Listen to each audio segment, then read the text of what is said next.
What is up, Old Nation? Welcome back to the Season 4 Reloaded Patch Notes update. We're going to be talking about the new updates coming to DMC. Yes, what is this going to do to the game itself? What about that six-man squad? What about the new boss that is coming to DMC? So if you like how that sounds, a like is much appreciated. Now, let's dive into this video. Now, if you guys haven't subscribed to the channel, now is the time to do so. So, first of all, let's dive into DMC and let's talk about it. Yo, what is up, Bold Nation? Welcome back to another update in regards to Modern Warfare 2 Season 4 Reloaded patch notes that have come out today. We're going to go over about DMC. What about this new boss in DMC? Also, what's up with the playing and the six-man simulation? Is that out the door or is that going to be nerfed?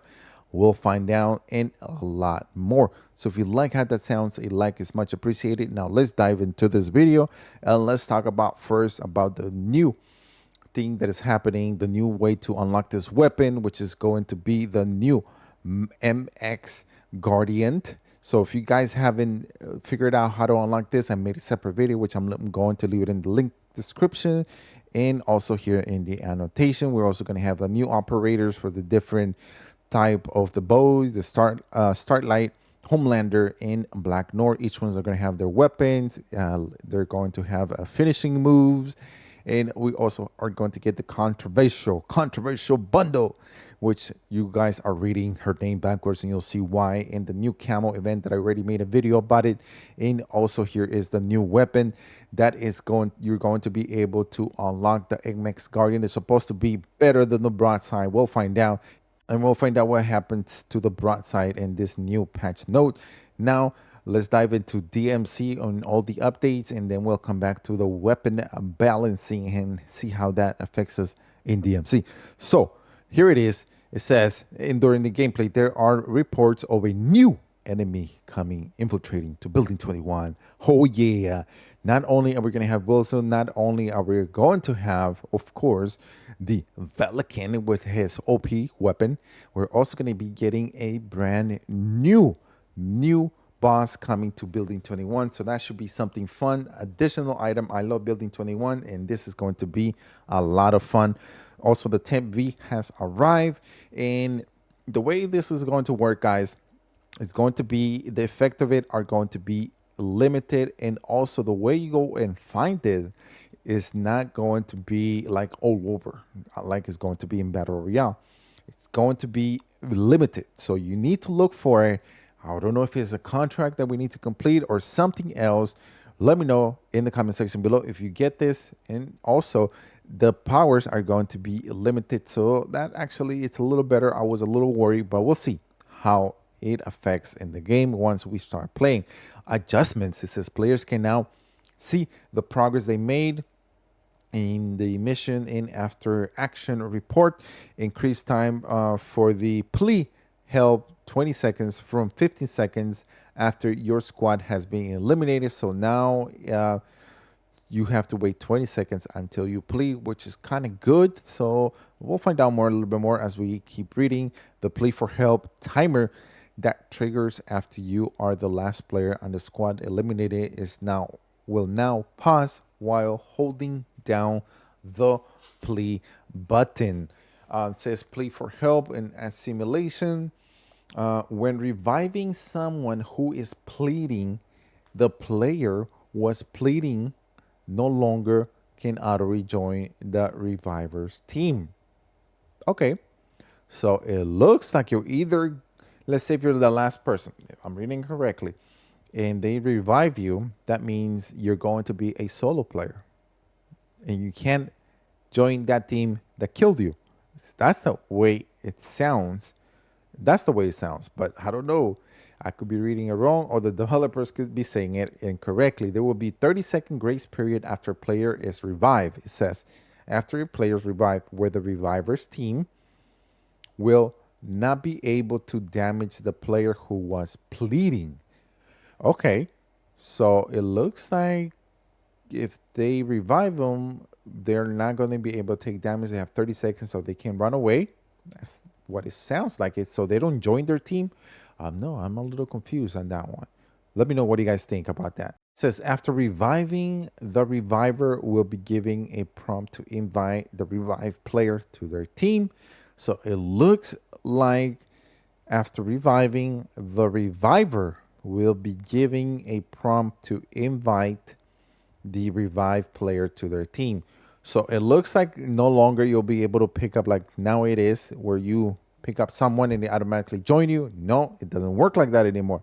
So the way it works is you pick up the person and you send them an invite. So they got to say now, you know what? I'm going to send you an invite, but you got to make sure you join my team. But if they don't join your team, then I like the way it is now. I like the way they're saying it because that kind of removes a little bit of the option of players becoming a six-man squad, especially, trying to nerf that pre-made six-man. So I hope I'm reading that correctly, and you no longer are able to pick up those six-man squads, and they can become in within like seconds. So the plea for help and loot prompts are now separated, so you can loot and also do the plea help in separate buttons. So that's good. The plea for help revive prompt is on the player's body. The loot, okay, is in the backpack.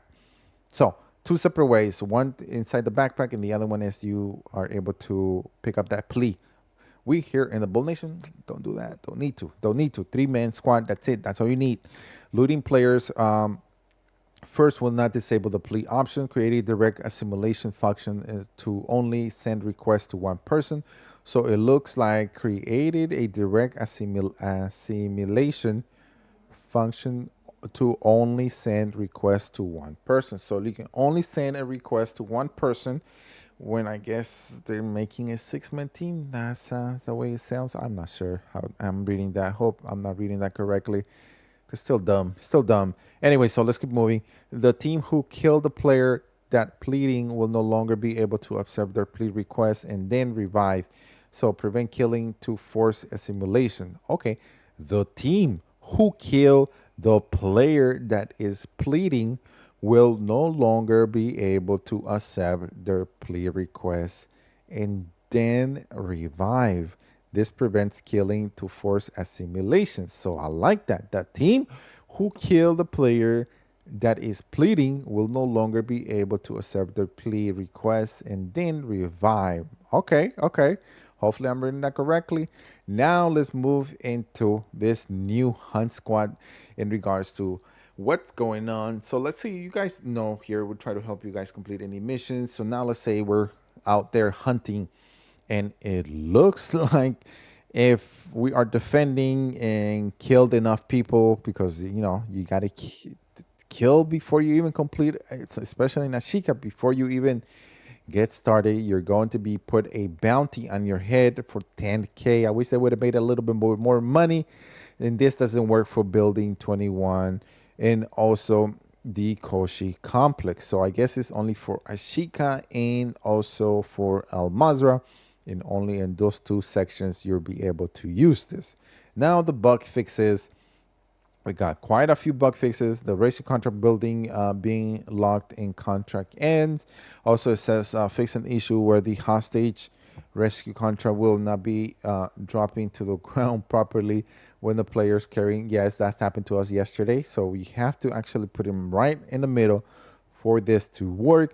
Fix an incorrect item being listed in the upgraded menus. Fix a train save not tracking to the purpose of the demolition missions. Fix an icebreaker mission.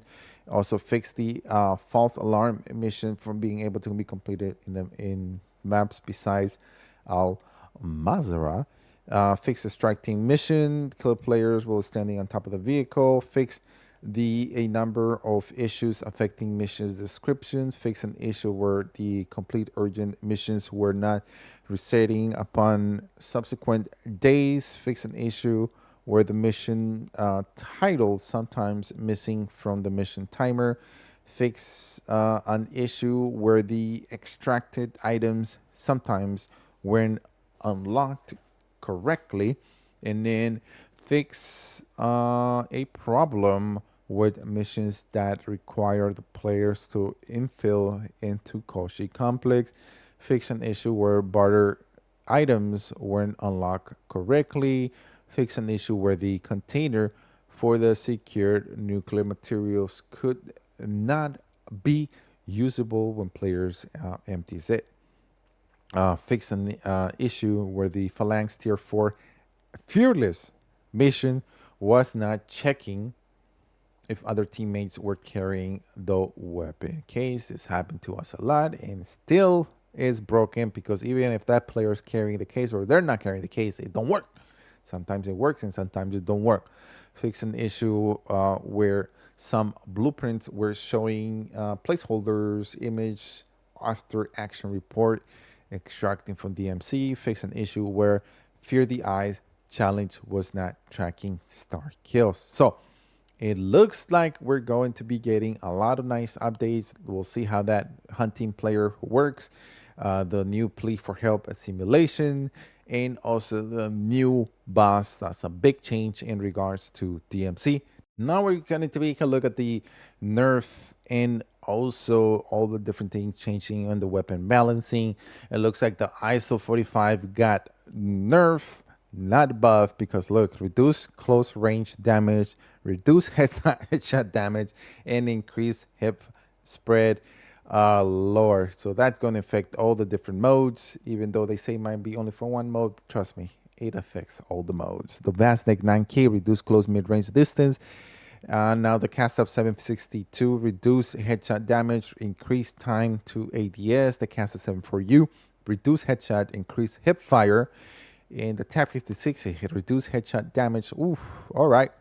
The TAC 56 has been nerfed even more now from the last time where it was upgraded. The shotguns, the KB broadside, well, it just got even better because now you have an increased mid-range damage for it. So in building 21, this is going to be sick. It's going to be destroying a lot of players really easy. So make sure you always bring in your broadside into building 21. Bryson 800, reduce damage to the head side, torso, the reduce mid-range damage slightly. So that this weapon is out the door. The Bryson 800, Bryson 890 is also out the door. You can't really use it anymore. It's pointless. It's pointless, boys. Pointless. Oh, my Lord. So Expedite 12, increase damage to the head side upper torso, reduce ADA's timers, reduce hip spread. So the Expedite 12 might be a good option. So we'll see. We'll find out. And then the marksman rifles, the Tempest Thorian, reduce close to mid-range damage, reduce new neck location damage, increase time to ADS, the ABR, the Lockwood, which no one uses. I don't know why they made an update about that. So overall, guys, those are the updates in regards to the weapon balancing, the nerfing, and also the buffing of the weapons. So overall, let me know what you guys think about the new updates in regards to DMC, the new superpowers that you're going to be able to get in Warzone and also DMC. Once again, thank you guys for watching. Don't forget to hit the like and also turn notifications to also next time when we go live, you are aware of it. Thank you for watching. We'll see you on the next one.